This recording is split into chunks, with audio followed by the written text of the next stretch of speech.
Sorry, y'all. Y'all know I'm weird. Whatever. Hey everybody, what's up? It's your girl BondyBlue. So let's go ahead. Let's go ahead. Hey everybody, what's up? It's your girl BondyBlue. Okay, follow me on Instagram and let's get into the video. Right.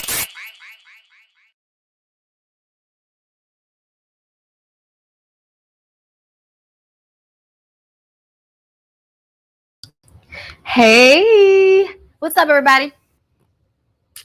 Okay, no, I'm good. It was a lighting situation.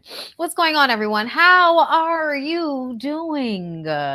People, thank you, moderators, for coming into the room. And thank you, everyone, for joining your girl for love after lockup. I know it's late, but better late than never. All right. So let's go ahead and just, run it right quick, right fast. I've already put up a schedule for the week. All right. So if you missed it, I have some content going on. All right. So right after this, not right after this, but like after this, I have Real Housewives Potomac and Raising Canaan. Tomorrow, I have a BondyBlue show.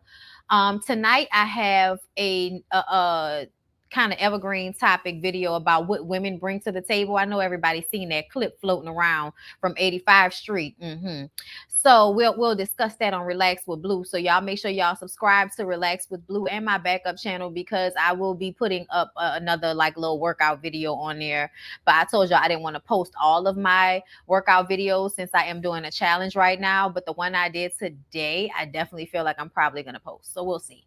But either way, you guys, I was trying to wait for my living room to be finished so that like it can be all clean and pretty and everything. And not like my den where everything is kind of like stored until we move back in there. It's annoying, but whatever. Um, but yes, back to the schedule. So, BondyBlue show tomorrow. Y'all know BET Wednesday nights, that Sisters in the Encore Thursdays, along with Married at First Sight.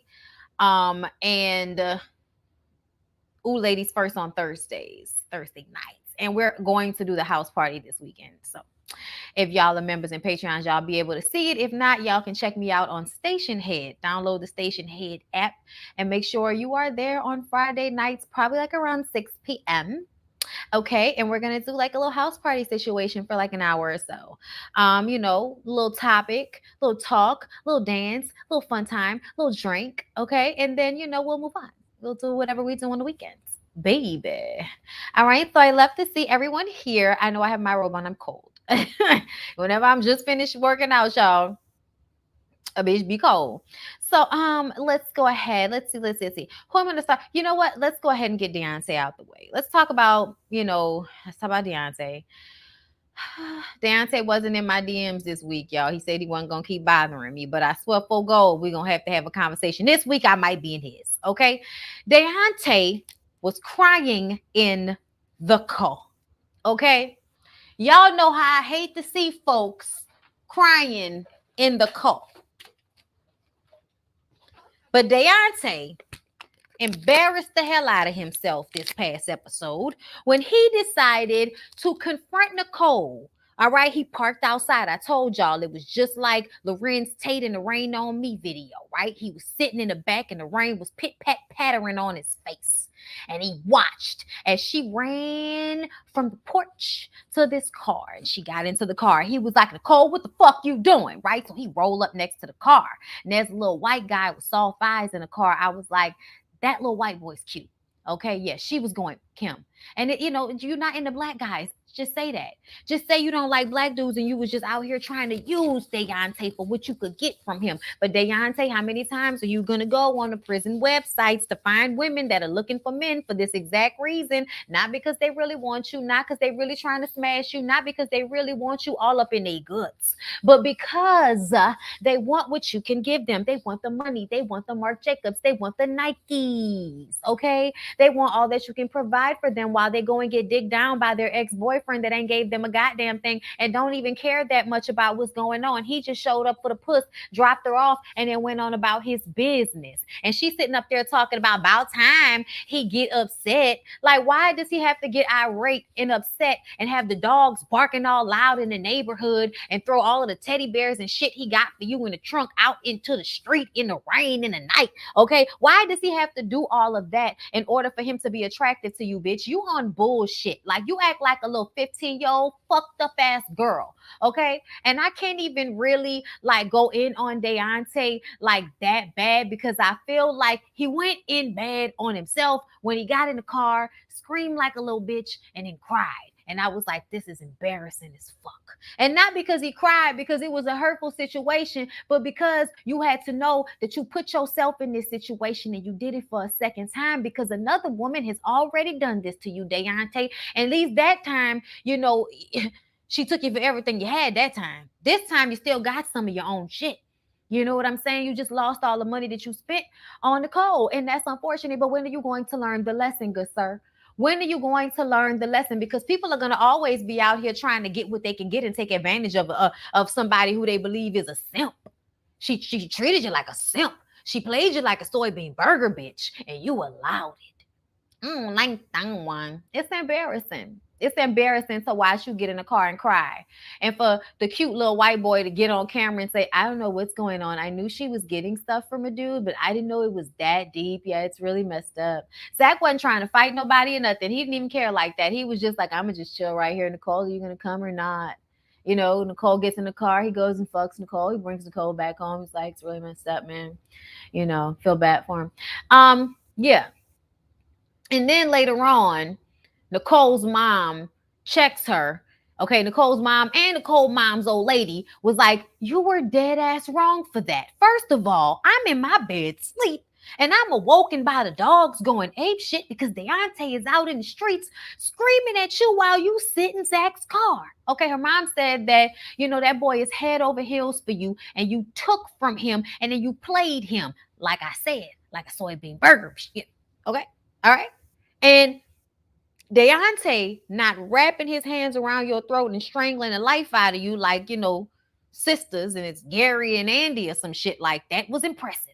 It was all impressive that all he did was scream and holler and throw shit out into the street and that he didn't start smacking the shit out of you. Okay. But her mom tells her, you're wrong. You used him. You need to go and apologize to him. She keep insisting that she loved Deontay. I said, girl, you don't love no damn Deontay. Stop saying that shit.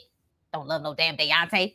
Sitting up there talking about, but he keeps pressuring me to have sex. Oh, did Zach pressure you to have sex? Or did he just stick his fingers in your pussy and you was, and you gave it up? It's only pressure when you don't want it, to be clear. To be clear, it's only pressure when you don't want it, okay? Because other than that, it's playing hard to get. But you want it, and you're going to give it, and they going to get it.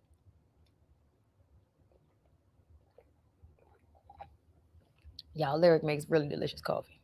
Anyway, y'all, her mom and her mom's wife said she need to make a choice. Stop playing with people's emotions. Okay? See what y'all are saying. He said viewers gonna be surprised and Karma is a bitch later in the season. Yeah, I saw that. He was real angry on Twitter and Instagram. It was real like all that. Be mad at yourself. Okay, yes, the ex was sadly selling her. Why does he want a white girl on his arm so badly? Did we live in a system of racism? Let's not even go there. Damn, I'm late. It's okay. It's just the first topic. He wants a white girl so bad. I don't see sisters checking for him. I don't know. I don't know. I feel like there are definitely some sisters out there checking for Deontay. I'm just saying. Check his Instagram out. I don't feel bad for Deontay's wee boo boo headed ass. He made his bed hard. Take a nap, sir. No pillow. Okay, that's what Saki said. She threw them forces in the trash. That's wow. She threw the tennis shoes in the garbage can. That bitch is ignorant. Nicole mama said she doesn't understand how to care about others. What a sociopath. Exactly. You raised a sociopath, Nicole's mom. What happened? Okay, then she texting Tia. Child. She's just all over the place. I don't know why. Let me tell you something. Just be single, ma'am. Stop telling people you love them. Say, hey, I'm fooling with you and I'm fooling with other people. So if you don't want to fool me because I'm fooling with other people, then don't fool with me, but I'm doing what I'm doing. The shoebox was empty. Yeah. Oh, okay. If the shoebox was empty, then she took the shoes out and threw the box away. She was never going to have sex with him. No, because if she was, she would have done it that first night. Sees she loves Deontay's wallet. I'm sure she does. I just feel like he's trying to replace the last ex because he couldn't save her. Don't save her. She don't want to be saved. Bye, bye, bye, bye, bye, bye. Thank you, Asia. Hernandez for the super chat. I lost it when Nicole said she couldn't believe this was happening to her. Like, girl, you did this to yourself, dumbass girl. Like, I know, right? Put still dripping. She texting the next thing. Ooh, I want to know what her mama did wrong for her to be like this. I'm sorry, mama. We have questions about what the childhood was like. Were you there the whole time? Where was the dad? Did you have a boyfriend that did something? What's going on here? Something is amiss with the upbringing of Nicole because the bitch ain't wrapped too tight. But I also have those same questions for Deontay's mama because, ma'am, he walks around like a man with mommy issues. So, as the woman who is his mother, I am wondering, ma'am, what happened? I'm not saying you did anything. I just want to know what happened because something is wrong. Okay? Something is wrong with the both of them. All right, let's move on to the next problematic couple, which is Rachel and Doug. Listen, y'all, I'm really starting to like Rachel because as little as Rachel is, Rachel be slapping her nuts across Doug's face. And there's something about it that just really perks me up. You know what I'm saying? Something about the way she was looking at him during this episode when they were having this conversation about Lil Dougie and how he treats Lil Dougie. You know, because the episode started off, right? Well, the last one left off, which was with him screaming and howling back and forth with his sister. The one who was trying to tell him that the one who was taking care of Lil Dougie when he was in jail and all of that was abusive towards him. And he's arguing with her, talking about she wants the best for him. And he probably, you know, tired her out and he's being a little asshole. And then Lil Dougie is telling Big Doug that he's being an asshole. And so Doug gets upset about that because he's like, he's being disrespectful, but he's also a 12-year-old boy with a, you know, a dope-head mom, a crazy-ass childish psychopath for a father, and family members that are abusive and throwing him around. Of course, he's a little asshole. What do you expect? Do you expect for him to be a great kid? I mean, he, to me, actually does seem like a really great kid just because he's so smart. But I don't like his understanding of what's going on. But when he was in the backseat crying, I said, that little kid is a fucking kid, y'all. And when kids act out, you have to ask yourself, yes, Lord, you have to ask yourself why they act out in the way that they do. And I feel like Doug being a complete and utter asshole, and that lady probably absolutely demeaning, disrespecting, and not showing that little boy the love that he needed. Like, he doesn't just need somebody to feed him and watch him and make sure he goes to school. He also needed somebody to be like a mother to him and show him some type of love and affection. And y'all didn't. And now you like mad that he's a little asshole, and now you want to be a warden to him like he needs to be a prisoner or some shit like that. No, Doug, you did shit wrong. That's why you ended up in jail. That's why you were treated in that way. And your family is fucked up, which is why you ended up in the situation that you did. Okay, I appreciate Rachel for telling him that this toxic cycle of treating your kids like they're a nigga on the streets whenever they say or do something that you don't like is toxic and it needs to end, because it does. Like, Doug was tripping out. Like, I was like, he's a 12-year-old kid, you asshole. Okay, like, you are supposed to be in control of your emotions and your feelings, and you out here wilding out, cursing his aunt out, talking about you don't need your family, being loud and belligerent and being all rah-rah. That shit was probably scary as fuck for him. In one moment, he running, playing with his cousins and shit, having a good time, and the next minute, y'all are imploding and making it seem like it's his fault when all he wants is people around him that care about him and love him because he is a 12-year-old boy. And Rachel is the only one with sense, the only one that can see what's going on with him. And I so love when she sat down with Doug and said, we need to go to counseling. We need to go to some type of therapy because we need to deal with these issues. You did not need to handle him in that way. Well, I need to handle him like that because he's being disrespectful and blah, blah, blah. Yeah, no, okay. That's all well and good, but he's a child and you a grown ass man. So we need to go and get some help. Doug says, well, when I was a kid, they took me to a therapist and I psyched that therapist out. So they sent me to another one. I psyched that therapist out. So they sent me home to my mom's with Ritalin and I never took it. And I'm like, and that's why your fucking ass ended up in jail over and over again, you psycho. You didn't psych anybody out. And the fact that you think you got over on them people is the funny part. You didn't get over on anybody. You ended up right where you were supposed to be, in jail. Okay?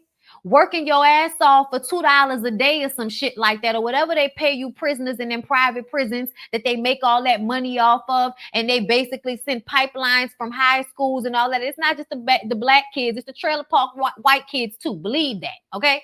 And you a trailer park white kid, so you ended up exactly where your ass was supposed to end up. You didn't psych nobody out, you fucking idiot. You ended up exactly where they wanted you to end up, okay? Working for pennies on the dollar in somebody's prison because you can't control your emotions, okay? You didn't psych anybody out, sir.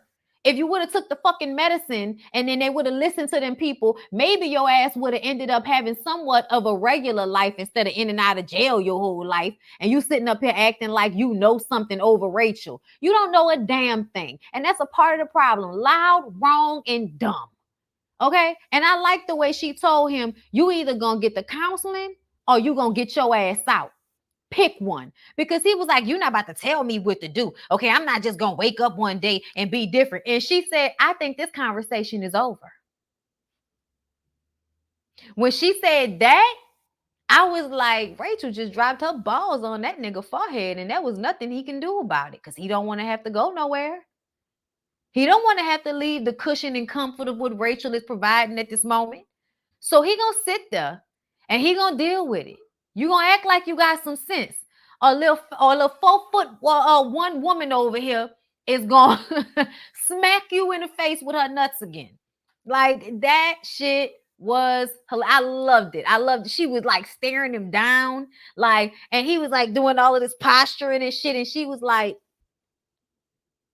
"You're gonna do what I'm telling you to do. You're gonna do what I'm telling you to do."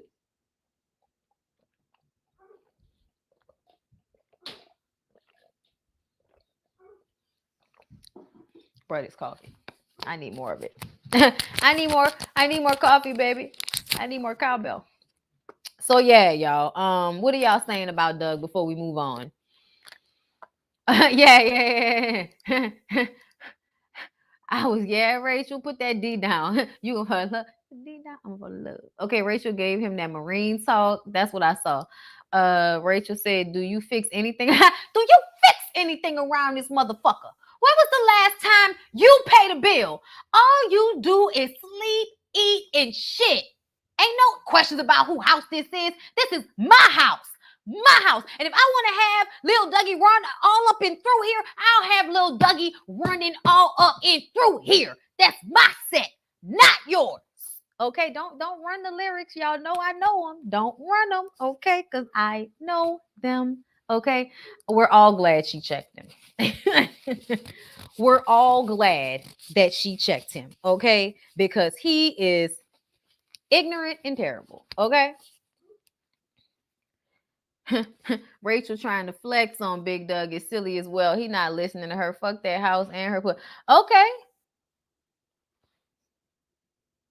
I'm telling you, she'll find another prisoner to put in his place. Bye. I still appreciated her energy. Like, because a lot of these women on these shows, or a lot of these people, period, be so thirsty for these prisoners. And I like the way she, like, either, you could take it or leave it, my dude. That poor kid is still being bounced around with the sister as Rachel has filed for divorce and Doug is in a relationship with his ex. Oh, God. That makes me sad for that kid because I feel like Rachel was good for that kid. Honestly, because she was married to him, I wish she would have signed for custody, but she probably didn't really want the responsibility of dealing with Lil Dougie, because I would have tried to get custody of his ass and been like, fuck Big Doug. He mine now. We was married. I signed over fucking custody and I'll take care of him and he can have because let me tell you something. That sister throwing him away the way she did should have been a telltale sign that she wasn't really trying to love on your son like that, you idiot.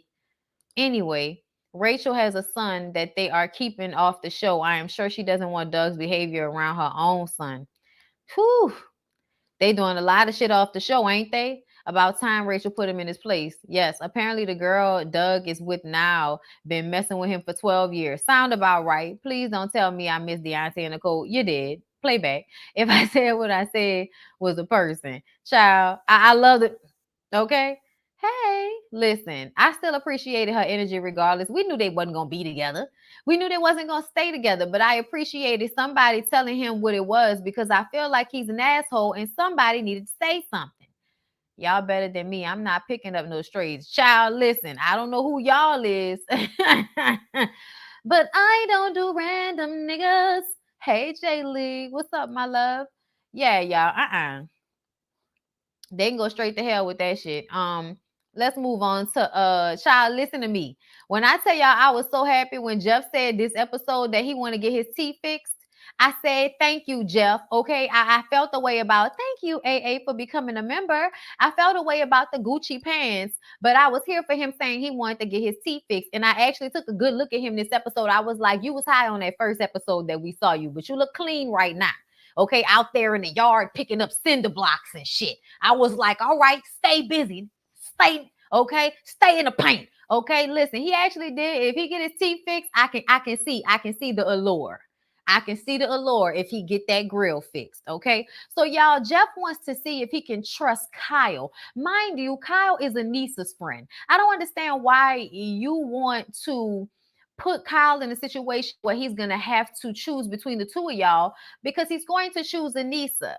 I don't know what you thinking about. Like, that's just ridiculous. Either way, he tells Kyle that he found out he has an 18-year-old son. Now, back in the day when he first got locked up, he was with this girl. That was his first girlfriend. He knew she was pregnant. He got locked up the day she went into labor. He calls the house to check up on her. Her mom answers the phone and says that he's not the father and don't ever call the house again. As soon as he got out of jail and went into the halfway house, he found out that the child really was his. He got a DNA test, found out, yes, that's his son. Okay. So now he wants to tell Anissa, but he's scared that it might push her away. And Kyle says you just have to be honest with her. Kyle tells us in the confessional that if Jeff does not tell Anissa about this 18-year-old son, he will. He gonna give him some time, but he need to do it, okay? And then we saw like this little clip where Anissa had her sister, cousin, friend, child, somebody, Penny. She had Penny come over because Penny was looking to hire Jeff, and Jeff was in the yard lifting the cinder blocks. And I was like, oh, all right, Jeff, get them teeth fixed, son. I'm here for that, okay? Ultimately, I still feel like Jeff is using Anissa. Anissa's being stupid, and I never understand how y'all have these friends that be all in love with y'all. Well, I kind of do because as women, we tend to like friendships with men. Yeah, okay. But y'all tend to like not know how to be friends with us without wanting to fuck us. And you know, that's on y'all. Figure that out. But I understand. I really did understand it. You know, having a friend that's on the property that's in love with you, that you friends with, you know what I'm saying? And you view him as a brother, but he's trying to see if he can get close to you, but he know it ain't gonna never happen. So he just keeps his distance, but he also will sabotage a fucked up relationship if need be. Yeah, that's Kyle. That's Kyle. All right.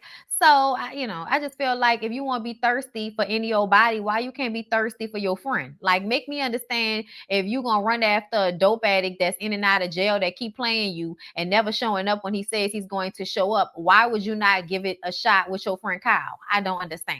It doesn't make sense to me. I'm just telling y'all. So let's move on to Brittany and Ray because guess what? The thirst and the dick is real. They had sex, y'all. They had sex. She said it was the best sex of her life. I'm like, yeah, because that nigga just got out of prison. That's why he was wearing that shit out. He was banging that shit up. Okay, he was letting out all that aggression, all them years of no okay, he was all up in that thing. Yes. Chocolatey doll, thank you for the super chat. Hey, BondyBlue, I love you, girl. My best friend in my head. Hey, love. Hope you're doing Johnson's Cabaret today, bestie. I hope you let her ass have it. Actually, tomorrow. Ratchet Reality is tomorrow because y'all know I'm gonna do Johnson's Cabaret in conjunction with Love and Hip Hop. So y'all look for that tomorrow afternoon. I think I set the recording for 4 o'clock or 4 or 5. I forgot to say that, but yeah, that's already scheduled, y'all. Just so y'all know, do it like it might be day, baby. Okay, y'all know ain't nobody was even listening to that song until I put that shit on the map. They don't never want to get a bitch your props. Okay, do it like it might be day, baby. Okay, I bet you really want it. Hey, MC Shaky. Oh my God. Hey, honey.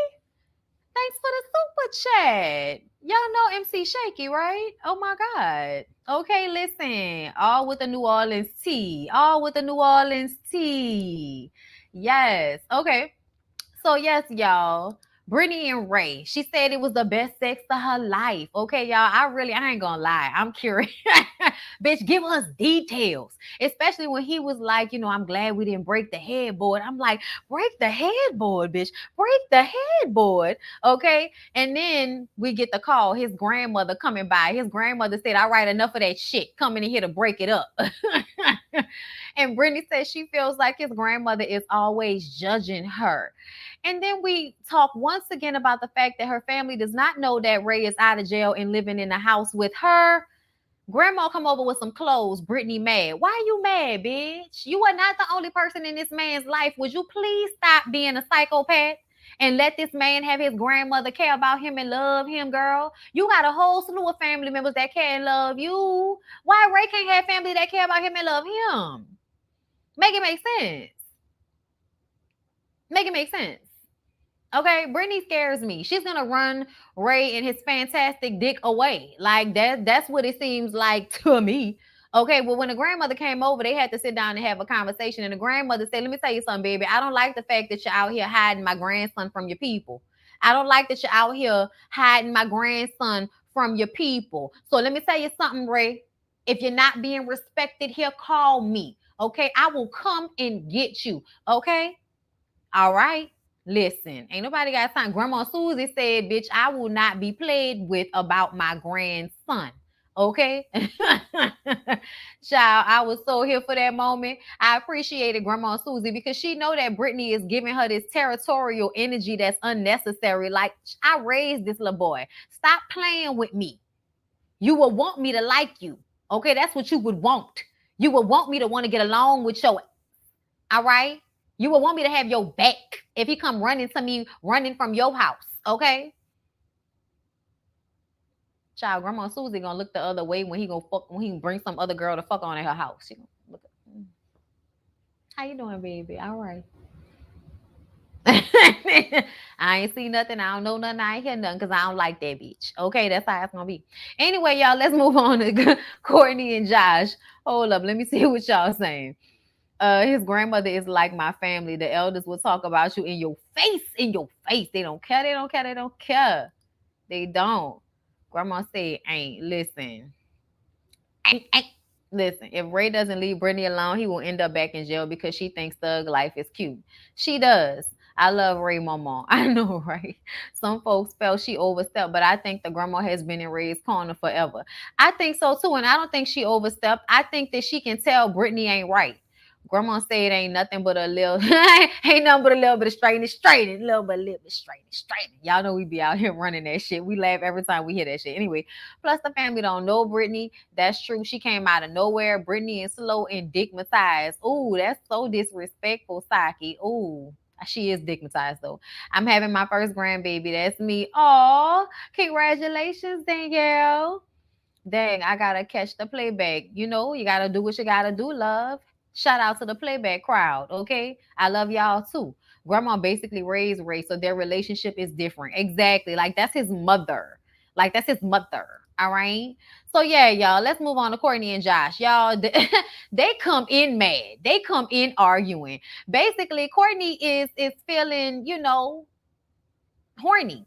They only had sex 3 times. He about to go to his brother's house. The quarantine is about to end, and she not gonna be able to get the like she thought she was. Okay, she not getting the affection, the handholding, the kissing, the hugging. She not getting it like she thought she was. And he is like, I don't know what you want me to do. I'm not in the mood. He just got out of jail. It's a mental, physical, emotional transition. All he wants to do is play video games and be at peace. He doesn't want to have to constantly have to turn on or be something he doesn't feel like being for you, Courtney. And you requiring too much. And you also not being realistic about what somebody is going through when they've been in jail all that time and they finally get out, but they still stuck in the house with your ass constantly wanting dick. Like, honestly, I understand where son is coming from. He gave you the dick.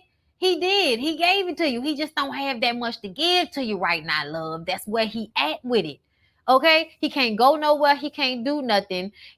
I'm just saying, y'all. He seems disconnected and not into Courtney. I think that Courtney wants too much, and I think she's already cried and guilted him the fuck to death. I think that she is codependent. I think that she needs therapy, and I think she needs to figure out how to be happy alone because she requires too much from somebody that doesn't even have it to give, is what I'm saying. Josh is straight out of jail, 29 years old, been in jail most of his adult life. He does not have the capacity to simultaneously deal with coming out of jail during a pandemic, not being able to do anything. He got a wife that's making all these demands on him. He has to figure out what the fuck he gonna do with his life because the penitentiary is no longer paying for room and board and food and shit. Okay, so now he has to figure out a way to take care of himself. He has a lot going on, I think, mentally and emotionally, and she wants him to act like a regular person that's just so happy and turned on. And it's like, yeah, that's cool for the first 2 days or 3 days. But once I'm home and life is now going to be dependent upon me sets in, and now this woman wants even more, and she's always telling me how much she sacrificed for me, the heaviness of all of that. Like, I'm just saying, y'all, Josh don't have the bandwidth for what Courtney is requiring of him. She don't even have the bandwidth for what she's requiring of him. She really needs to get her life together, y'all, because she these trauma bonds, codependent, fucked up, toxic relationships. That man don't have what you need, girl. You don't have what you need. Get some help. Okay? When he tells her good job, babe, about all the sacrifices she made, and she gets upset and walks away, and he like, there go that fucked up ass attitude again. There's nothing that he can really do, as far as I'm concerned. There's nothing that this man can really do about the space that she is in. She is going to be discontent no matter what. I hope that's the right word. I just feel like that. She's gonna be unhappy no matter what because she's unhappy within herself. No person is gonna be able to make that crazy bitch happy. So let's go ahead. I'm sorry. Okay, but that's what it is. All right. So Stan and Lisa. Stan and Lisa are getting ready to enjoy each other and have, little Mr. Nasty time, but it got to start off with a candlelit dinner. And I thought it was funny because y'all know they argued and cussed each other out last episode, right? But they still end up making up because Stan wakes up the next day and wants to apologize to Lisa, like bipolar like a motherfucker, okay? But either way, okay, they make a date, they meet up. All right. She actually looked better. I think as time is going on, she's looking more like herself. The extensions are still terrible, but you know what they remind me of? Back in the day when Beyonce used to have all of her weaves done with the braids at the root, so it would be like this much braid back in the day. Child, in real life, them braids used to stay coming out. Okay, I don't know how she kept them braids in all the time because when we used to get them done, child, if you didn't get them done by the Africans, them shits was slipping out your head left and right, paying $250 for that shit for it to slip right out as soon as your hair get wet. A mess. Okay, but either way, they go and have dinner. And Lisa is really not on no romantic shit. Okay, she is not on no romantic shit at all. She just wants to get off some frustration. She says, I didn't grow up with people being affectionate towards me, so I'm not affectionate. I like me a submissive, and I like somebody that'll let me get all my frustrations out on their ass. And so she wants to go down into the basement, into the dungeon, and have some dungeon time, and put Stan up in that straight jacket, and peg him for dear Jesus, and he's down for it all. Stan is into it all. Stan wants all that she has to give. He's excited about it.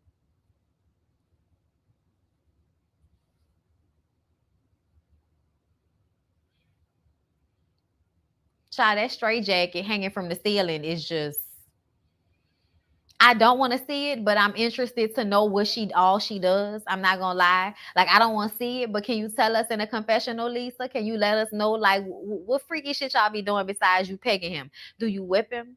Is he like hanging up there? Like, do you know what I'm saying? Like, if you up in there, do you like, do you know what I'm saying? Like when he hanging there, like is it like some type of like choking situation? Like, do you have him on his knees? Do you have him like with a collar around and like carrying him around like a dog or some shit like that? Like in like latex with the ass cheeks out. Like, I'm very interested in what takes place in the dungeon, but I don't want to see it. Does Stan keep his toupee on the whole time, or does he take it off and put it on the mannequin because doesn't want to get it messed up? Because y'all gonna get into some shit and it might get messed up. I'm wondering. I'm just wondering about all the things that could be going on in that dungeon with Stan and Lisa. Okay? I hope none of her extensions come out. He be howling. Not howling. I can see it. Bondi, are you interested in BDSM? Just curious. I'm into kink.